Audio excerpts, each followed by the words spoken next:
ನಿಮ್ಮ ಭಾವನೆಗಳನ್ನ ಅರ್ಥ ಮಾಡ್ಕೊಳ್ದೆ, ನಿಮಗೆ ಆ ಕುಟುಂಬದ ಬಗ್ಗೆ ಇರೋ ಕಾಳಜಿ ಬಗ್ಗೆ ಯೋಚನೆ ಕೂಡ ಮಾಡಿದೆ ಆ ರೀತಿ ಎಲ್ಲ ಮಾತಾಡ್ಬಿಟ್ಟೆ.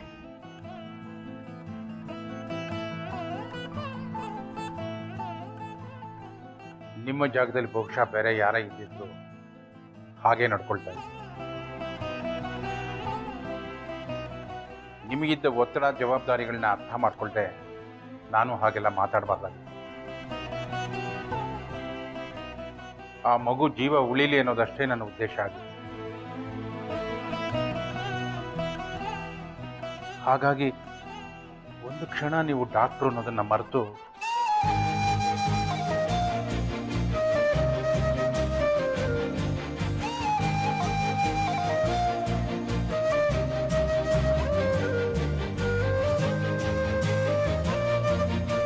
ದಯವಿಟ್ಟು ನನ್ನ ಕ್ಷಮಿಸ್ಬಿಡಿ.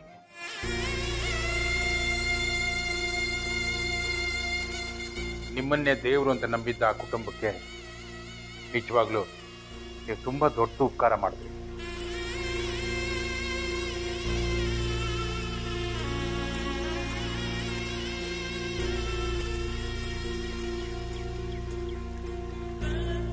ಅದಕ್ಕೋಸ್ಕರ ನಿಮಗೆ ಧನ್ಯವಾದಗಳನ್ನ ಹೇಳಬೇಕು ಅಂತ ಬಂದೆ. ಪ್ರತಿಯೊಬ್ಬ ಮನುಷ್ಯನ ಜೀವನದಲ್ಲಿ ಅವನ ವೃತ್ತಿನಲ್ಲಿ ಒಂದೊಂದು ರೀತಿ ಅಗ್ನಿ ಪರೀಕ್ಷೆಗಳು ಎದುರಾಗುತ್ತೆ. ಆ ಮಗು ಜೀವನ ಕಾಪಾಡಿದ್ದು ನನ್ನ ಜೀವನದಲ್ಲಿ ದೊಡ್ಡ ಅಗ್ನಿ ಪರೀಕ್ಷೆ. ಅಷ್ಟೇ ಅಲ್ಲ, ನನ್ನ ಜೀವನದ ದೊಡ್ಡ ಕನಸಿಗೆ ಮತ್ತೆ ಜೀವ ಬಂದಿದ್ದ ಕ್ಷಣ.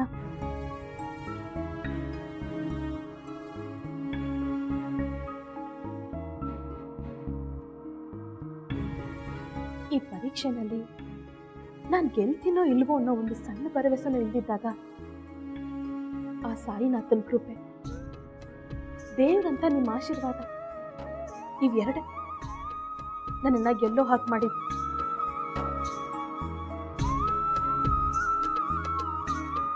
ಈ ಸಂದರ್ಭ ನನ್ನ ಜೀವನದಲ್ಲಿ ಆಗೋದೇ ಇಲ್ಲ ಅನ್ನೋ ಘಟನೆಗಳನ್ನ ನಿಜ ಮಾಡಿ ಭರವಸೆ ಹೆಚ್ಚಾಗಿದೆ, ನಂಬಿಕೆಗಳನ್ನ ಹೆಚ್ಚು ಮಾಡಿದೆ, ಕೆಲವೊಂದು ಭರವಸೆಗಳನ್ನ ನೀಡಿದೆ. ನನಗಷ್ಟು ಸಾಕು, ಅಷ್ಟೇ ಸಾಕು.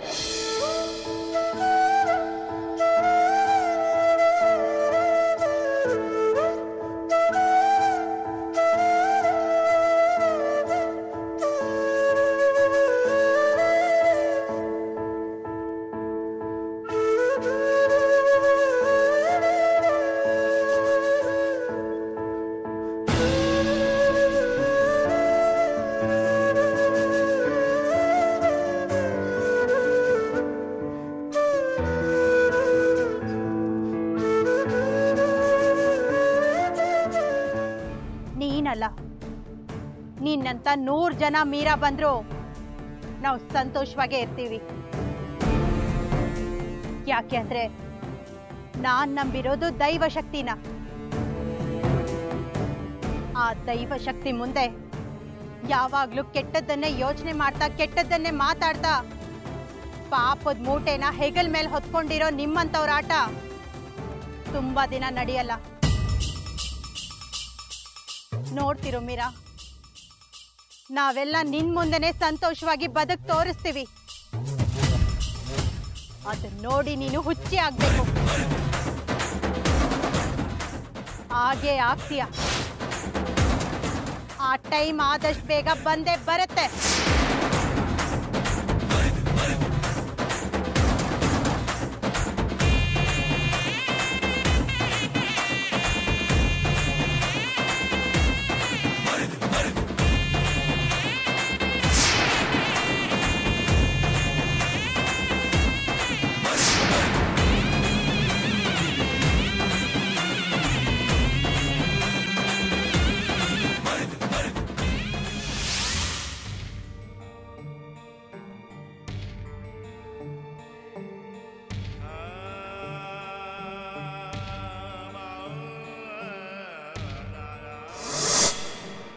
ಯಾವುದೇ ಕಾರಣಕ್ಕೂ ಮಗು ಜೀವಕ್ಕೆ ಅಪಾಯ ಆಗಬಾರ್ದು. ಡಾಕ್ಟ್ರೇ,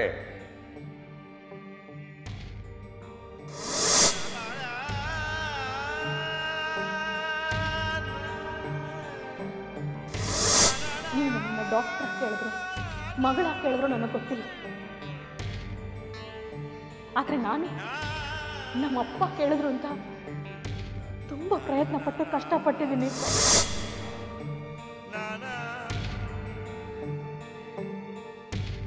ಮಾವ, ಯಾಕೆ ಮಾವ, ಏನಾಯ್ತು? ಏನೂ ಇಲ್ಲಮ್ಮ. ಕಾಫಿ ತಗೊಳ್ಳಿ. ಬೇಡಮ್ಮ.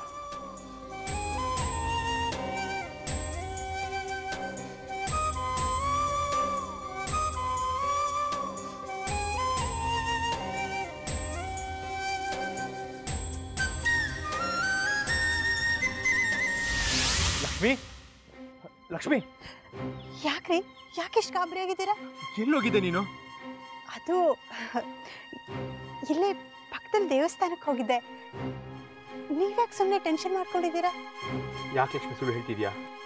ಸುಳ್ಳಲ್ಲ ರೀ, ನಿಜವಾಗ್ಲೂ ದೇವಸ್ಥಾನಕ್ಕೆ ಹೋಗಿದ್ದೆ. ಹೌದಾ? ದೇವಸ್ಥಾನಕ್ಕೆ ಹೋಗಿದ್ಯಾ? ಹಾಗಾದ್ರೆ ಹಣೆ ಮೇಲೆ ಕುಂಕುಮ ಎಲ್ಲಿ, ಕೈಯಲ್ಲಿ ಪ್ರಸಾದ ಎಲ್ಲಿ? ನೀನ ರಾಕ್ಷಸಿ ನೋಡಕ್ ಹೋಗಿದ್ದೆ ಅಲ್ವಾ?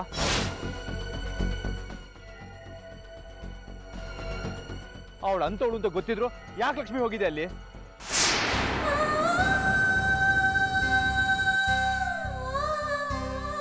ಹಾಗಿದ್ದಾಗೋಯ್ತು.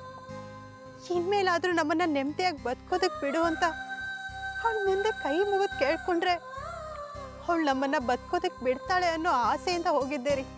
ಹಾಗಾದ್ರೆ ನೀನ್ ಹೇಳಿದ ಮಾತೆಲ್ಲ ಕೇಳಲ್ಲ, ಎಲ್ಲದಕ್ಕೂ ಒಪ್ಕೊಂಡ್ಲಾ? ಇಲ್ಲ ರೀ, ಅವಳು ತನ್ನ ಹಠ ಬಿಡ್ತಾ ಇಲ್ಲ. ಇಷ್ಟೆಲ್ಲ ಆದ್ಮೇಲೂ ಅವಳು ಬದಲಾಗಿಲ್ಲ. ಲಕ್ಷ್ಮಿ, ನಾಯಿ ಬಾಲಕ್ಕೆ ದೆಬ್ಬೆ ಕಟ್ಟಿದ್ರೆ ಅದು ಸರಿ ಹೋಗುತ್ತಾ? ಅವಳು ಸಾಯೋ ತನಕ ಹೀಗೆ ಖಂಡಿತ ಬದಲಾಗಲ್ಲ. ಅಂಥದ್ರಲ್ಲಿ ಅವಳಿಗೆ ಬುದ್ಧಿ ಹೇಳಕ್ ಕೊಟ್ಟಿದ್ಯಲ್ಲ, ಅವಳಿಗೆ ಕೇಳ್ತಾರೆ ಅಂತ ಅನ್ಕೊಂಡಿದ್ಯಾ? ಅವಳಂತರ ಊಸುರುಳಿ ಜಾತಿ ಸೇರಿದವಳು. ಹೋಗ್ಲಿ ಬಿಡ್ರಿ, ಕೊಲ್ಲೋದಕ್ಕೆ ಅಂತ ಅವಳು ಬಂದ್ರೆ ನಮ್ಮನ್ನ ಕಾಯೋದಕ್ಕೆ ನಾವು ನಂಬಿರೋ ಸಾಯಿನಾಥ ಇದ್ದಾನೆ. ಅವಳಲ್ಲ, ಅವಳಂತ 100 ಜನ ಮೀರಾ ಬಂದ್ರು ನಮ್ಮನ್ನೇನು ಮಾಡೋದಕ್ಕಾಗಲ್ಲ. ಇದನ್ನೇ ನಾನು ಅವಳ ಹತ್ರನೂ ಹೇಳಿ ಬಂದೆ. ಅಪ್ಪಾಜಿ ಹೇಳ್ದಾಗೆ ಅವಳು ನಮಗ್ ಕೆಟ್ಟದ್ ಮಾಡ್ಬೇಕು ಅಂತ ಎಷ್ಟೇ ಪ್ರಯತ್ನ ಪಟ್ರು ಅದರಿಂದ ನಮಗ್ ಒಳ್ಳೇದೇ ಆಗ್ತಾ ಇದೆ. ಅಲ್ಲ ಲಕ್ಷ್ಮಿ, ಇಷ್ಟೆಲ್ಲ ಗೊತ್ತಿದ್ರು ಅವಳನ್ನ ಮಾತಾಡ್ಸಕ್ ಹೋಗಿದ್ಯಲ್ಲ? ಹೋಗಿದ್ರಿಂದ ನಾವು ಕಳ್ಕೊಂಡಿದ್ದೇನೂ ಇಲ್ಲ ರೀ. ಆದ್ರೆ ಅವಳು ಬದಲಾಗಿದ್ದಿದ್ರೆ ನಾವೆಲ್ಲರೂ ನೆಮ್ಮದಿಯಿಂದ ಇರ್ಬೋದಿತ್ತು. ಆ ಕಾರಣಕ್ಕೆ ಹೋದೆ ಅಷ್ಟೆ.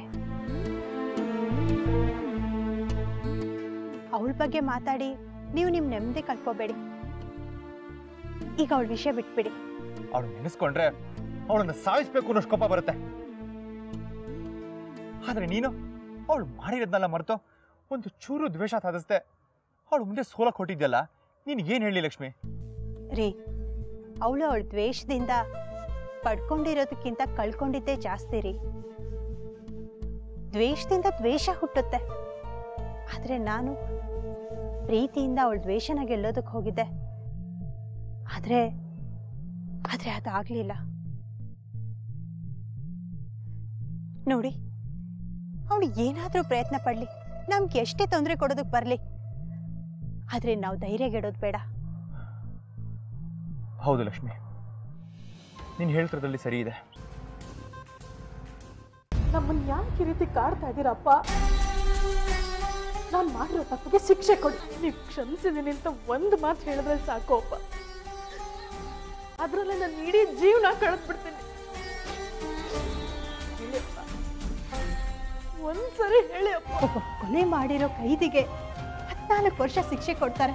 ಡಾಕ್ಟರ್ ಮಾಡಿರೋ ಒಂದೇ ಒಂದು ಸಣ್ಣ ತಪ್ಪಿಗೆ ನೀವು ಮಾತಾಡದೆ 25 ವರ್ಷ ಶಿಕ್ಷೆ ಕೊಟ್ಟಿದ್ದೀರಾ.